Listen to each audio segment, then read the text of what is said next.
The Kentucky Derby and Kentucky Oaks Fields are out, and it's time to dive in. That and more on this episode of the Win Place Show.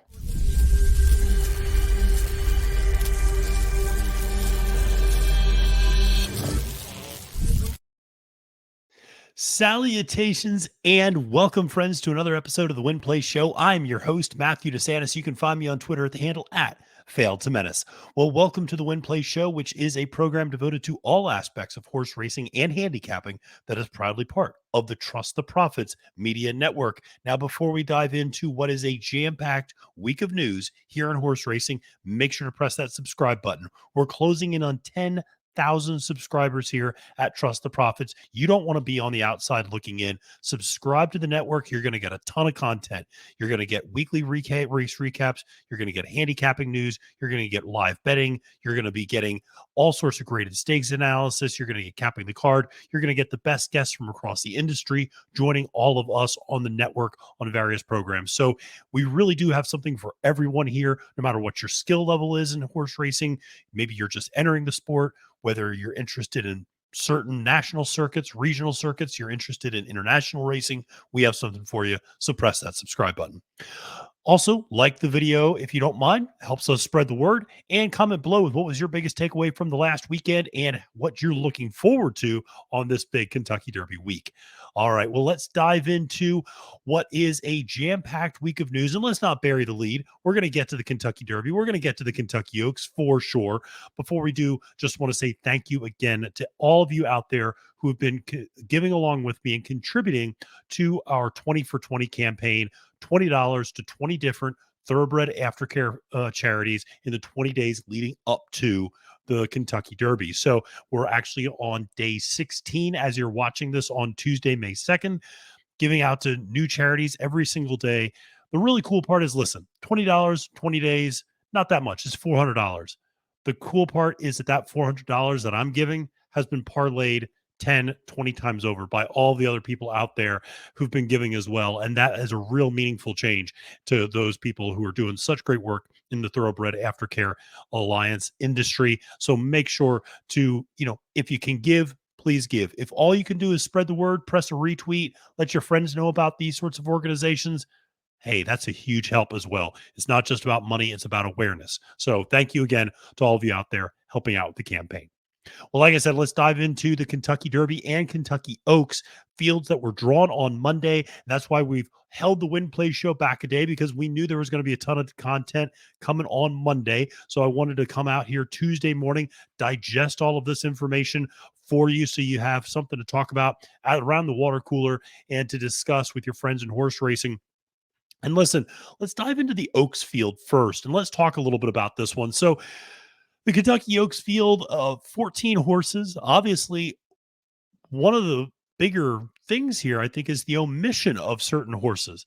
If you look at this 14 horse field, you don't see the name Julia Shining, the complete sister to Malathat. You don't see Punch Bowl, the Brad Cox filly, who a lot of us feel might be the most talented in this particular crop because she finished second in the Ashland instead of getting the first place and not getting enough points. So he ended up with this 14 horse field, and it's kind of fascinating to see how the pace scenario is going to play out.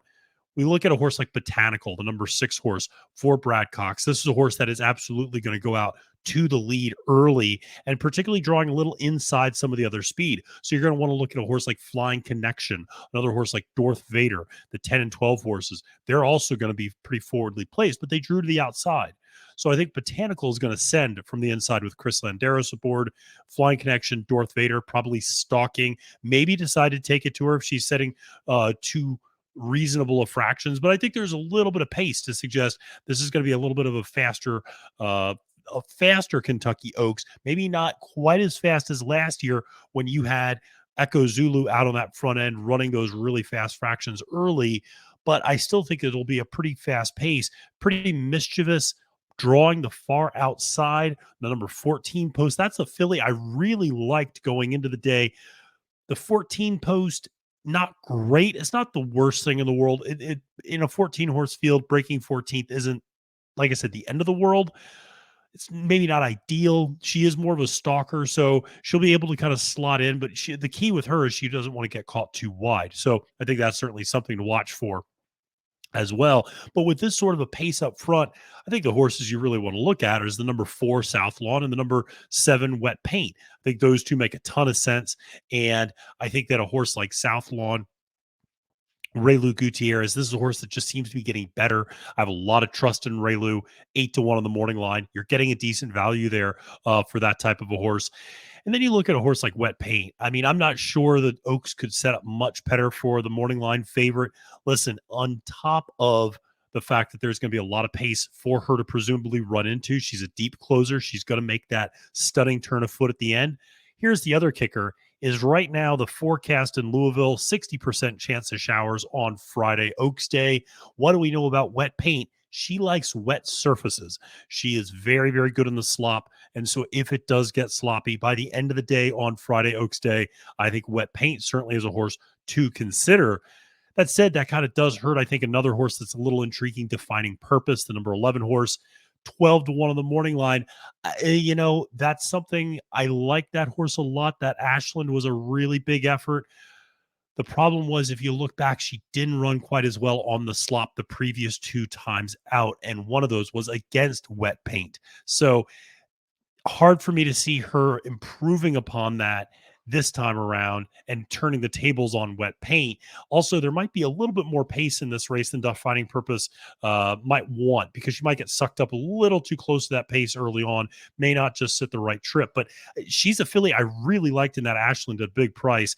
Now, obviously, 12-1, you're getting decent value here in the Kentucky Oaks, but it's going to be a couple days still. We're going to do a full capping the card on the Kentucky Oaks Day. Chase Sessions from the Sports Gambling Podcast Network is actually going to join me, and he and I are going to go through every single race on the Kentucky Oaks Day card, give you our top pick, our top value play. So I haven't made up my mind yet. I still have about another 48 hours by the time I record this to make up my mind.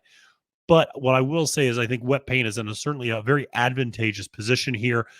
Now, the one horse we should mention, the number 5 Wonder Wheel, is the champion 2-year-old filly coming off a very poor effort at the Ashland, 12-1. Listen, if you think she's going to bounce back, you're going to get a price, folks.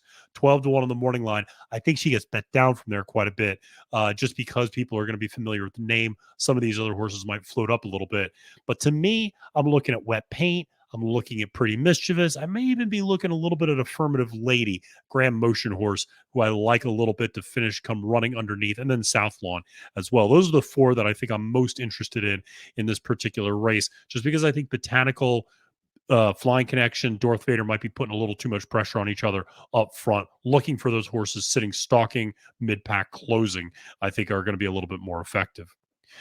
Well, then they also drew the card for the Kentucky Derby Day. And listen, this is a 20-horse field, and there were some surprises with regards to the post positions.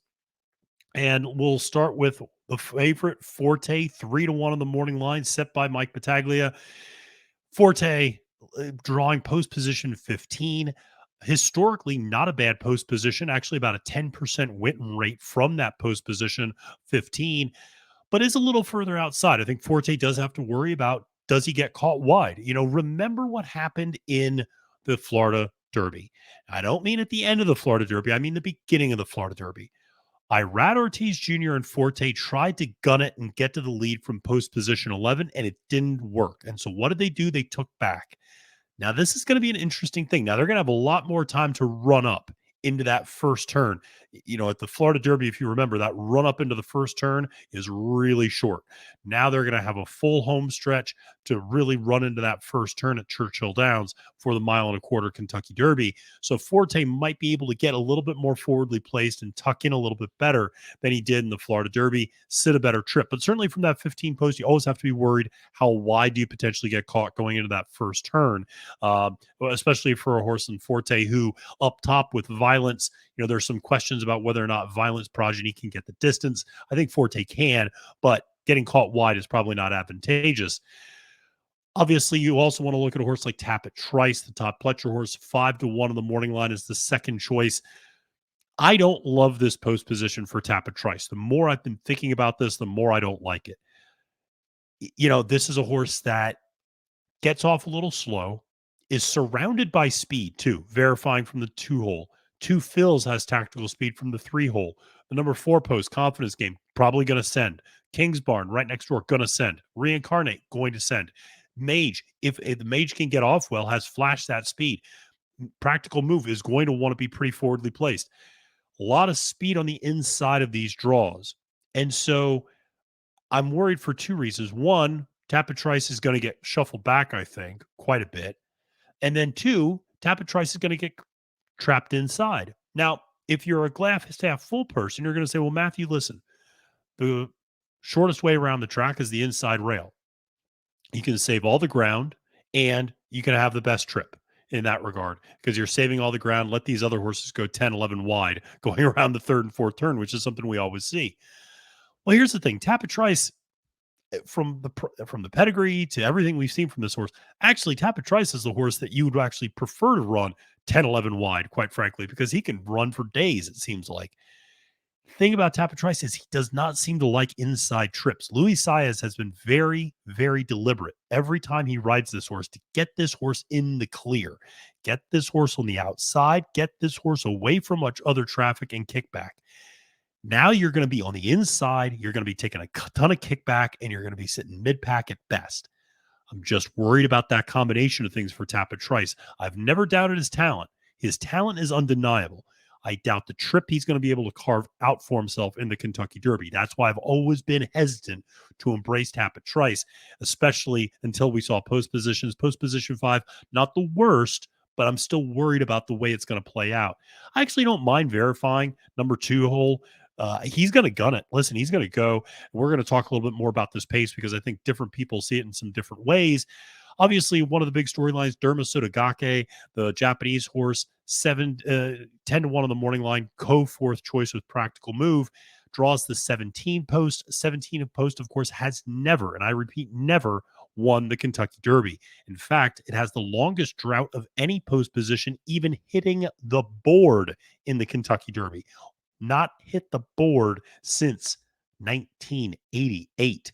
That is the longest drought in the entire field. Now, listen, if you are someone like my dad, and maybe you are, maybe you're not. My dad's a pretty unusual guy, but my dad sees this, and the first thing he says, he goes, "It's a conspiracy." I said, "What are you talking about, Dad?" He said, "It's a conspiracy." I said, "What do you, come on, you got to be more clear." He goes, "You know how the Knicks had the frozen envelope that let them get Patrick Ewing in the NBA draft back in 1985? I go, "A lot of people don't know about that, Dad. But yes, I have a rough understanding of, the various sports conspiracy theories that there have been giving certain teams, certain players." He goes, "Listen," he goes, "you look at the Oaks field. We're going to go back a slide." He goes, "Where's the Japanese horse?" "Oh, stuck on the inside rail." "Okay, great." He goes, "Tell me where the 2 Japanese horses are in this race." I go, post 17 and post 20. "Oh, yeah. They're going to give them the post that's never won before, and they're going to stick them on the far outside." "Oh, yeah. No, these Kentucky people are really on the up and up. They absolutely want this to be an international game." Sure, sure, sure. My dad is convinced that there is a conspiracy against the Japanese in this year's Kentucky Derby. Now, I don't necessarily believe it, but it is intriguing. I do think that they got maybe the worst potential spots you could imagine in this particular field in terms of historical legacy of these post positions. So very interesting. Obviously, Rich Strike just won from post position 20 last year, and Continue R actually is probably going to try to carve out a pretty similar trip. So we'll see if Lightning can strike twice there, maybe overcome some of these conspiracies my dad has about the Blue Bloods in Kentucky trying to keep things in the family, so to speak, keep things in the Commonwealth for the winner. So, I think that there's a lot of horses that are probably pretty happy with their post positions. Kings Barnes, Reincarnate, Mage, Skinner. I think all those horses are probably pretty pleased with where they are. Disarm at the 11 post. I know a lot of buzz around Disarm happening right now. So a lot of people probably pretty pleased. Hit Show, obviously, that inside rail. I know the formula here on the channel really likes the inside rail, doesn't mind it as much. The new starting gate certainly does make it less of a disadvantage, but I'll be honest, I still don't want to be on the inside rail. Manny Franco going to have his hands full there. Does he send Hit Show? I just don't know if that horse has the speed to really compete with a horse like Verifying, even 2 fills right next door. Well, I mentioned the pace projections, and this is from David Aragona from Timeform US and DRF putting together the pace projections. And so this is something David had shared publicly on Twitter. I'm just pulling it in here to show you what he thinks is going to be the projection after the first half mile of the race. He's got Derma Sotogake and Confidence Game sitting 1-2 with Verifying and Reincarnate right behind them. And Rocket Can not that far off in the 18 post from the 18 post, and then even Continuar up pretty close. I'm a little surprised by this. I don't necessarily see the pace playing out the same way. Will it be fast? I don't know. David's projecting a fast pace. I think it's going to be moderate to slightly above average. I don't know about fast. Um, I don't know about Derma being in the 17, from the 17 post being up in the lead.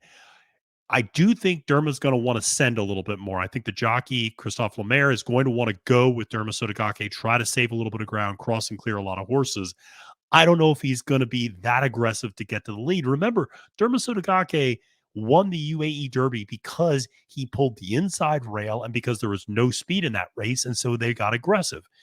Derma Sotogake, when you go back and watch his other races, and shout out to Darren Zocali on Twitter, who posted YouTube links to all of his other races. You got Colin Sheehan on our network breaking down all of these other races as well and looking at those. Great video that shows you a lot of those races that Derma's won. But what you see is a horse that sits mid-pack in a lot of instances. So I don't know if he really is going to want to sit on the lead. I could see him sitting around where they have Forte projected to be sitting, around that 15th spot. So that's where I think he's going to be, where Forte and some others are projected to be, maybe even where Continuar is projected to be. I think that's kind of more likely. Interesting, the Confidence Game is going to send. I do think from that further inside post position, that's probably what they're going to have to do.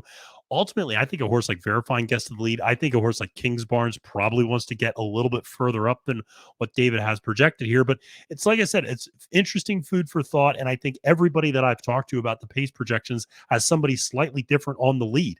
You see some people saying Jace's Road is going to be on the lead. Listen, if Jace's Road couldn't get the lead in the Louisiana Derby, I'm not sure why he's going to get it in the Kentucky Derby. Unless Florent Giroux changes the way he rides, and Florent has shown no indication that he's doing that, then, he couldn't beat Kings Barnes into the first turn that day, and there are faster horses in this race than Kings Barnes. So now, all of a sudden, you're telling me Jace's Road is going to find a gear that he didn't find before, and that Flow is going to get super aggressive and go out there on the front end? Maybe, but I need to see it before I believe it, to be honest with you. But like I said, Verifying from that inside post, probably going to have to send. Confidence Game, going to have to send. Reincarnate, going to have to send. Kings Barnes going to want to go. There is some pace in this race now suddenly. And it's going to be fascinating to see how this all plays out. Obviously, the first Saturday in May, we got a ton of different content for you. So this is the tip of the iceberg in terms of our analysis. Sarah El Badwi is going to be joining me for the entire Derby day, capping the card. You won't want to miss that. We're going one through the end of the card, top pick, top value play, every single race. Me and Sarah, you've seen her on America's Day at the Races, talking horses up there at Naira. She's doing great work, and I'm just thrilled she's got some time to spend with me. So we'll talk through that, capping the card together. That'll be out on Friday before Derby Day. So now listen, the Derby and the Oaks, they take up a lot of space. They take up a lot of time. But ultimately, there are still other things we want to talk about here on the Win Play Show. And we're going to recap some things that happened over the past weekend. And we're going to start on Friday, closing day at Keeneland. Three-time winner, not once, not twice, but three-time winner of the Bewitched Stakes, Warlike Goddess, returns to action and gets that third straight win of the Bewitched Stakes, grade 3 race, marathon turf horse. Just so good, so good. And what I will say is Joel Rosario gave her the exact opposite ride he gave her in the Flower Bowl last summer at Saratoga when he had her trapped inside with nowhere to go, looking uncomfortable. What did Joel do this time? What we all scream at him to do a lot of the time, which is, listen, Warlike Goddess can do the distance, especially against other fillies and mares. Park her on the outside, keep her out of trouble, keep her in the clear. That's exactly what he did. He kept her outside, two path, happy, and guess what? Moved up slowly and surely on personal best, blew personal best away, and eventually was able to get the win. I will say, very, very game ride from Temple City Tear. That was a really, really good effort in the second place. And really, those two, Warlike Goddess, Temple City Tear, easily pulled away from the rest of the field there, opened up multiple lengths. I think close to like 8 or 9 lengths on the rest of that field. So very impressive effort by both Warlike Goddess for the win, but Temple City Tear, really, really nice effort there. And that was a horse I had liked underneath in that race. That was an exacta I just played. It didn't pay off that much. I think a 9-1 exacta, but that was a very nice effort, I think, from both horses, obviously, there in the Bewitch. Earlier that day, we saw the return of the horse We the People, who, of course, had won a stakes race up at Belmont right before the Belmont Stakes last year and was, if I'm not mistaken, actually the post-time favorite in that Belmont Stakes. And so We the People returns from action, has not run since the Pennsylvania Derby, returned in an allowance optional claimer, ran a really nice race, knocked the rust off basically under Irad Ortiz Jr. Very solid return. I would expect you'll see him in stakes action coming up next. But that also helped that there was a little bit of moisture in the ground, because We the People very much so likes a little bit of moisture, a little bit of wetness in that dirt when he runs on it. He's much better in that way. So that was the closing day of Keeneland. Next day, opening day, Churchill Downs that evening, and we saw Frank's Rocket get a big win there at 2-5. So huge favorite, obviously, in that effort. But Frank's Rocket, filly, I really have come to like a lot. And I saw her in person at Charlestown. She ran up here on the night of the Charlestown Classic. That was a lot of fun to see her get a big win that day over Philly D'Esprit. And then just obviously on Saturday night, getting a big win over Last Leaf, who I thought gave a hell of a run that day. She was the only one who was going to give Frank's Rocket a run for her money. She really tried to take it to her too, and almost got there. Great ride by Corey Lannery. Brilliant ride. Cut the corner. And I mean, Frank's Rocket went wide and everybody else was kind of drifting wide. And Last Leaf just dove down on the inside, cut the corner, and must have saved 4 or 5 lengths, it looked like, and just made up a ton of ground, made a really nice run on the inside. So Last Leaf, like I said, really nice effort there in that Churchill Downs Stakes race. But Frank's Rocket ultimately gets another big stakes win. Out at Santa Anita on Saturday, there was also some stakes action, and it was the return of Adair Manor in the Santa Maria, and she took him gate to wire and just opened up at will once she was asked down the stretch, winning by over a half dozen lengths and adding yet another intriguing horse to this distaff division. Listen, we've seen Nest, we have not seen Nest. We've seen Clear Air, we've seen Secret Oath. We're going to see Secret Oath again this on the undercard of Oaks Day and Derby Day. And now we see the return of Adair Manor, another horse to add to this distaff division. Obviously, out on the West Coast, seems to be the class of that division out on the West Coast. But like I said, will be interesting to see where these horses have the potential to meet up, but adds to the intrigue of another great year in the distaff division. Always excited to see what we have from that division moving forward. So those were some of the race recaps from the big stakes races over the past weekend. Now, unfortunately, we had a series of really bad and very unfortunate events in horse racing over the last 7 days. And I'll start just by sending my condolences to the family and connections of jockey Dean Holland, who passed away after a fall in a race down in Australia. That happened shortly after I recorded last week's episode, actually. It was very sad to see. Obviously, we've had, it seems like a really bad rash of really scary spills. We saw, Tyler Gaffleone get involved in a pretty scary spill. Edgar Zayas got involved in a pretty scary spill at Gulfstream Park. We just saw a really bad spill at Hawthorne earlier on Monday that actually canceled the rest of the card. So we've seen this kind of rash of bad accidents taking place, and it is obviously a reminder of how dangerous this sport is, but so sad to see the loss of Dean Holland, who by all accounts, wonderful person, wonderful jockey, and just terrible to see that news of him passing away due to an accident there on the track.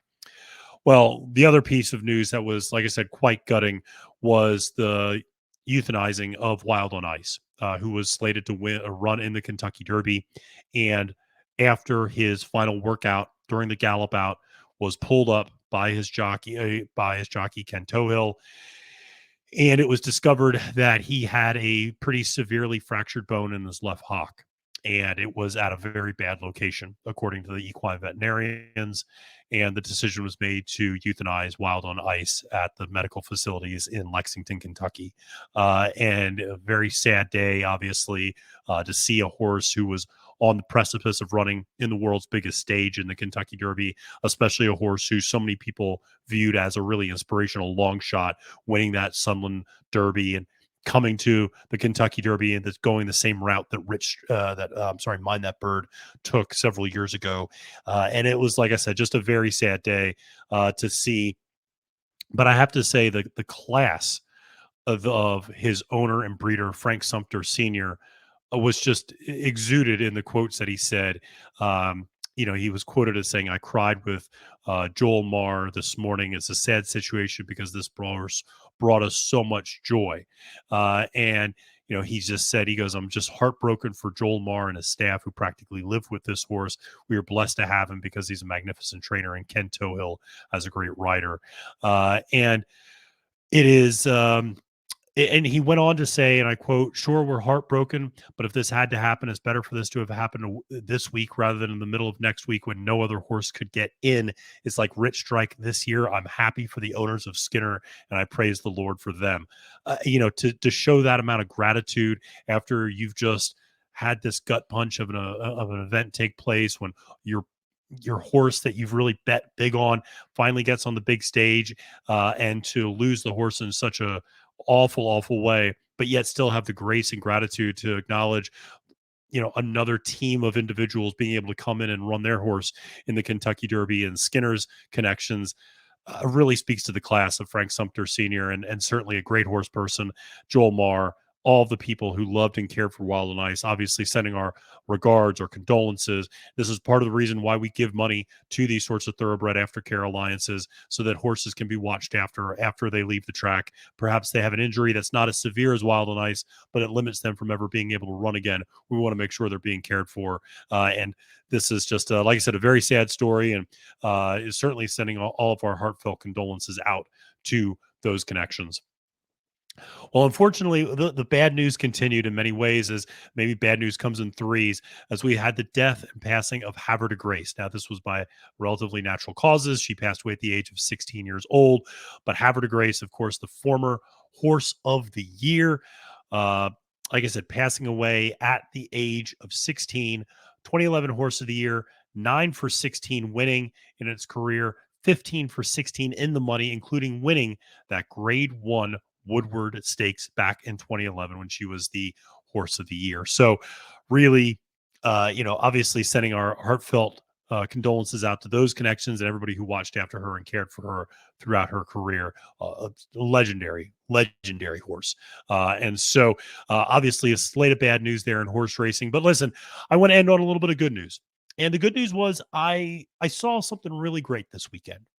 This past weekend, I was lucky enough to go to the Steeplechase event at Foxfield, which is down here in Central Virginia, not far from the University of Virginia at Charlottesville. And I got to give a shout out to Megan Connolly and all the people at the NSA, National Steeplechase Association. Got to give a shout out to Bree Mott and the good folks at Stable Duel for hooking me up and letting me, come there and having a great time. But what gave me so much promise was there was probably about 15,000 people there to watch the steeplechase races. And listen, a lot of them were University of Virginia students. And you're going to say, Matthew, it's like the Preakness infield. No, it wasn't. A lot of people were there, and listen, they were there to have a fun time, but they were there to see the horses too. I talked to literally hundreds of young people, and they were interested in a lot of things about the sport. They were interested in the gambling aspect of it. They very much so were. Um, they were interested in the logistics of this. Well, how often do they run? Where do they run? How do they run? Oh, this is interesting. Well, is this any different than the horses that run in the Kentucky Derby? Very novice type questions that would be asking, but there's interest among young people in this type of a sport. And so I think sometimes we talk about how do we get young people engaged in the sport. There are young people who are willing and eager to be engaged in the sport. We need to do a better job as an industry outreaching to those young people in different ways. Some people are attracted to the gambling aspect of the game. We have to do better there. Some people are attracted to the more equine connection to the game, loving horses. We need to reach out and get people in that way. Some people are just interested in the atmosphere, obviously. We need to reach out and work with people to get them engaged in that aspect of it as well. We need to be multi-pronged in our approach. But I'll tell you, it was great to be out there, vibrant crowd. People stayed through the end of the card. It was an exciting day of racing. It was a safe day of racing. We only had a couple of horses that didn't make a few jumps, but everybody came out safe. Everybody came out clean. A special shout out to Leslie Young, who the trainer there, who came up to me and asked if and asked for a picture with me. I should have been asking a picture for Leslie, the way she's been winning. But Leslie and her children were out there. They were playing Stable Duel, and so it was wonderful just to see everybody out there. That was a really, really great time. If you ever have the chance, you live in the Mid-Atlantic, you live in Tennessee, you live in Pennsylvania, some of these states that have these sort of steeplechase jumps, go out and go. It's a really good time. It's a lot of fun. We had a great time out there, and it's just a beautiful day of racing, and it's a little bit different than what you might be accustomed to. But like I said, a really wonderful day, and to see the athleticism of these horses do the jumps, and to see the jockeys and everybody involved in the sport, really, really tremendous. So there was some good news on top of everything else this weekend. All right, well, that's going to do it for this week on the Win Play Show. Make sure to press that subscribe button. Follow all of our content we got. We got 2 days worth of capping the card. We're going to cap the card on Oaks Day. We're going to cap the entire card on Derby Day. We're going to be on a live feed all Oaks and all Derby Day here on Trust the Profits. You can tune in anytime. We're going to be covering the races as they're coming up. We got a ton of content for you the rest of this week throughout the Triple Crown season. This is your one-stop shop for everything you need to know about the Triple Crown. All right, friends, until next time, my name is Matthew DeSantis, wishing you a great and prosperous day at the races and reminding you that it's now post time.